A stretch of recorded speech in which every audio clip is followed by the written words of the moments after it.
নমস্কার বন্ধুরা, এই দেখো আজকে করবো কিন্তু চিংড়ি মাছ দিয়ে লতি।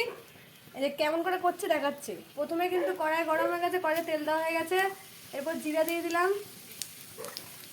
পেঁয়াজ আর চিংড়ি মাছগুলো একসাথে। এই দেখো চিংড়ি মাছ আর পেঁয়াজটা কিন্তু আমি দিয়ে দিয়েছি। এবার এই দুটোকে কিন্তু লাল লাল করে ভেজে নেবো। এই দেখো বন্ধুরা, চিংড়ি মাছ আর পেঁয়াজটা কিন্তু সুন্দর করে ভাজা হয়ে গেছে। এবার কিন্তু আমি টমেটোটা দিয়ে দেবো আর লতিটাও একসাথেই দিয়ে দেবো। এটাকে ভালো করে কষিয়ে নেবো।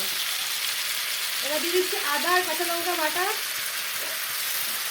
এবার গুঁড়ো মশলাগুলো এক এক করে দিয়ে দেবো। প্রথমে দিচ্ছি হলুদ, লঙ্কার গুঁড়ো দেবো এবার, আর দিচ্ছি কিন্তু জিরের গুঁড়ো।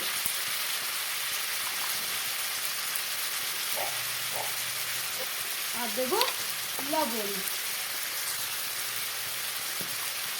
এবার এটাকে ভালো করে কষিয়ে নেবো। সুন্দর করে কিন্তু কষিয়ে নিয়েছি। এবার কিন্তু অল্প জল দিয়ে দেবো। দেখো ভালো করে কষিয়ে নিয়েছি, একটুও কিন্তু লতি কিন্তু কিচ্ছু হয়নি, একদম কিন্তু ভালো রয়েছে। এবার এটাকে সুন্দর করে জল দিয়ে আমি ঢাকা দিয়ে দেবো।